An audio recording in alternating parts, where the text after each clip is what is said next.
département du Finistère est tout simplement le premier département maritime de France, 1200 km de côte, et puis il est surtout, nous le savons, l'un des départements où il y a le plus de ports de pêche, ports de construction et de réparation navale et ports de plaisance. Les ports sont pour nous des éléments de notre économie, des éléments fondateurs et des éléments d'avenir. Parce que la Chambre de commerce et d'industrie de Quimper-Cornouailles est gestionnaire des infrastructures du port de Concarneau, de la pêche, la construction et la réparation navale. La réparation navale, la construction navale représente quand même plus de 900 emplois sur ce site, important avec 156 entreprises. Nous recevons assez régulièrement des bateaux de gros tonnage avec des tirants d'eau importants, mais il y avait un problème dans ce port, c'est l'envasement. Pourquoi on drague? Tout simplement pour permettre à l'activité économique de se développer.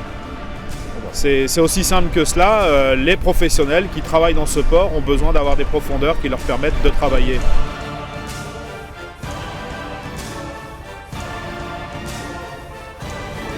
Ici, le sujet qui était le nôtre, c'était la construction et la réparation navale pour les chantiers Piriou.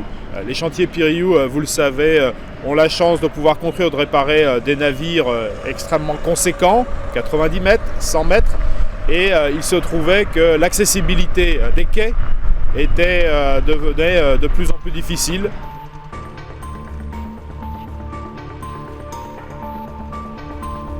Grâce à la concertation qui existe entre les professionnels, entre le monde économique et le Conseil général, nous avançons très vite. Le Conseil général, qui est donc propriétaire du port, là, a associé immédiatement le comité local des pêches à l'époque au suivi de cette opération.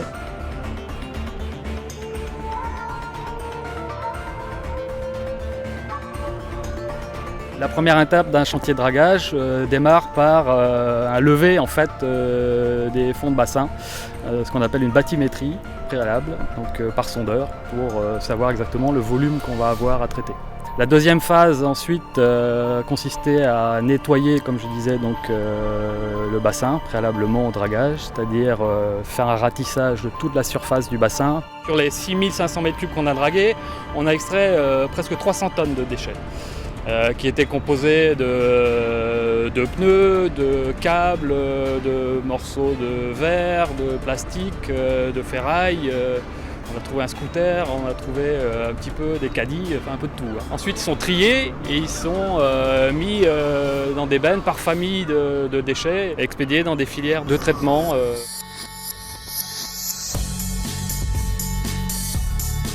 La troisième phase du chantier de dragage, c'était donc le dragage proprement dit, donc un ponton avec une pelle qui rate le fond du bassin, qui le charge dans des chalands et qui viennent accoster à quai pour être repris dans un bassin sur le terre-plein.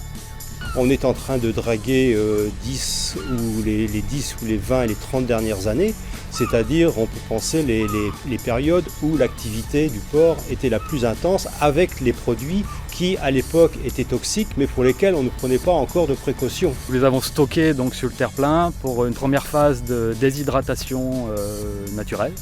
Ensuite, une fois que la teneur en eau avait suffisamment baissé, ces sédiments ont été traités par ajout d'un ciment.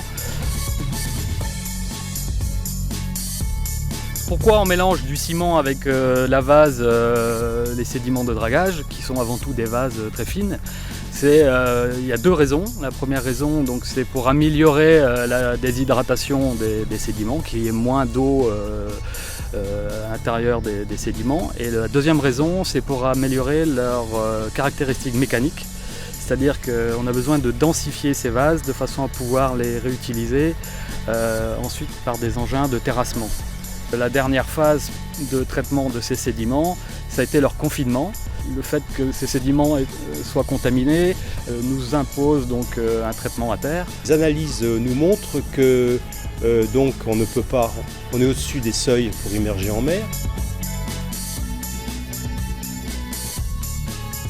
Ici on a un stockage spécifique qui ne prendra que des produits de dragage. Et donc ce stockage est équivalent à un stockage ultime dans ces Ils ont été confinés sur une ancienne carrière sur la commune de Combrit. On a fait des casiers, donc des casiers étanches avec géomembrane soudée. de façon à pouvoir les encapsuler. Le chantier de dragage au Concarneau est exemplaire pour 3 raisons principales. Premièrement, la mise en place d'un rideau barrage pour fermer le bassin de travaux, pour éviter donc la dispersion des matières en suspension sur le reste du bassin portuaire, première chose. Deuxième point, c'est le traitement des eaux donc, résiduelles.